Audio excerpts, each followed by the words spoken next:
अस्सलाम वालेकुम दोस्तों, उम्मीद है आप सब लोग ठीक ठाक होंगे। आज जो है हम बोया M1 की अनबॉक्सिंग करेंगे। ठीक है, मैं आपको बताऊंगा कि ये किस तरह की माइक है और ये किस तरह काम करता है। ठीक है, और इसकी जो है वो डिटेल भी मैं आपको यहाँ दिखा रहा हूँ। ठीक है, इस आप देख सकते हैं कि इसमें ये सारी इस माइक की डिटेल है। ठीक है, जो ज़रूरी है वो मैं आपको बता देता हूँ। आप देख सकते हैं कि कनेक्टर 3.5 mm है। ठीक है, एक्सेसरीज़ ये देखे, इसकी बैटरी फॉर्म वगैरह ये इसकी एक्सेसरीज़ है, वो मैं अभी आपको खोल के दिखाऊंगा। बैटरी इसमें कौन सी लगती है, LR44 इसमें लगती है। ठीक है, ये कौन सी जो है उस वो कैमरे के लिए आप इस्तेमाल कर सकते हैं, इसको आप मोबाइल फ़ोन के लिए इस्तेमाल कर सकते हैं, आप इसको DSLR के लिए इस्तेमाल कर सकते हैं। ठीक है, इसकी डायमेंशन क्या है, 18 mm इसकी डायमेंशन है। ठीक है, और आप माइक्रोफोन 2.5 ग्राम है और पावर मॉडल 18 ग्राम। ठीक है, इसकी वेट है।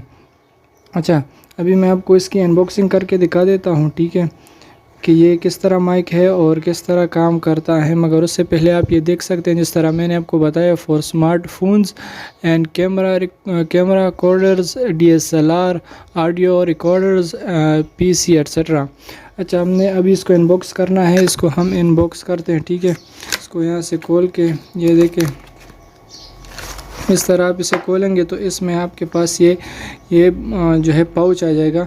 ये पाउच जो है आप खोल ले इसको। ठीक है, इस तरह मैं अभी इस माइक की आवाज़ भी आपको चेक कराऊंगा और आपको कीमत भी बताऊंगा कि इसकी कीमत क्या है। ठीक है, ये पाउच हम रख देते हैं साइड में। ठीक है, ये किसी काम का नहीं है, तो इसको हम बाद में फेंक देंगे। ठीक है, ये हमने यहाँ पर रख दिया। अच्छा, ये क्या है, ये हम देख लेते हैं पहले। अच्छा,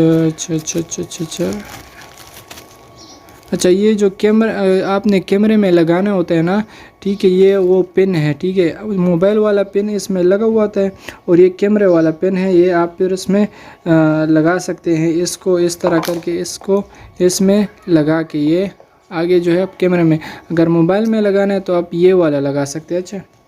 अच्छा, इसमें एक आपके पास इसमें एक बैटरी भी होती है। इसकी जो बैटरी है वो मैंने पहले ही इसमें डाल दी। ठीक है, मैं आपको बता देता हूँ, आपने इसको इस तरह खोल लेना है। ठीक है, इसको खोलने के बाद अच्छा इसको खोल ले अब इस तरह।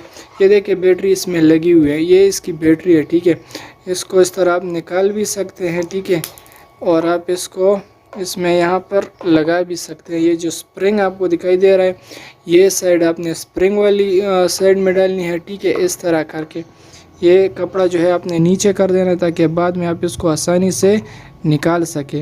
अच्छा, इसको इस तरह आपने यहाँ पर डाल देना है। ठीक है, ये मैं डाल देता हूँ।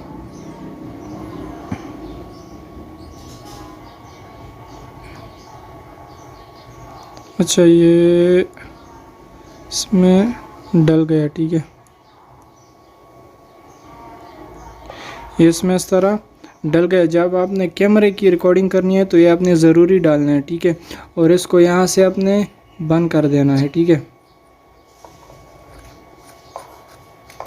इसको यहाँ से बंद कर देना है। ठीक है, ये बंद हो गया। अच्छा, इसमें आपको एक क्लिप भी मिलता है। ठीक है, ये क्लिप आपने इसमें यहाँ पर लगा देना है, ये इसकी क्लिप है। ठीक है, यहाँ इस पर लगती है। आपको और क्या मिलता है, आपको इसके साथ एक ये जो है वो मिलता है। ये आपने यहाँ पर इसमें लगा देना है। ठीक है, इसको आप लगा देंगे तो साउंड थोड़ा ये प्रोफेशनल लगेगा। ठीक है, मैं अभी आपको इसकी कीमत भी बताऊंगा और आपको जो है मैं वो भी बताऊंगा कि आप ये माइक किस तरह काम करता है और ये इसकी साउंड कैसी है। मगर उससे पहले आपने एक और चीज़ जान लेनी है। आप यहाँ पर देख सकते हैं कि एक लिखा हुआ है ऊपर कैमरा और दूसरा लिखा हुआ है स्मार्टफोन। तो अगर आपने स्मार्टफोन पर लगा देना है तो आपने इसको नीचे, इस बटन को जो है आपने नीचे कर देना है। अगर आपने ऊपर कर दिया तो कैमरे के लिए है। ठीक है, और नीचे जो है ये मोबाइल फ़ोन के लिए है। ठीक है, आप ये बाकी डिटेल जो है यहाँ कॉपी में भी देख सकते हैं। और आप अभी जो ये आवाज़ सुन रहे हैं, ये आप इसी बोया M1 माइक की आवाज़ सुन रहे हैं। ठीक है, और वो पहले वाला जो था वो मोबाइल का अपना साउंड था। ठीक है, और ये अभी इस माइक का साउंड है। तो आप इन दोनों में जो है कंपेयरिंग कर सकते हैं और देख सकते हैं कि कौन सा वाला अच्छा है, ठीक है। और इस माइक की कीमत 1200 रुपये है।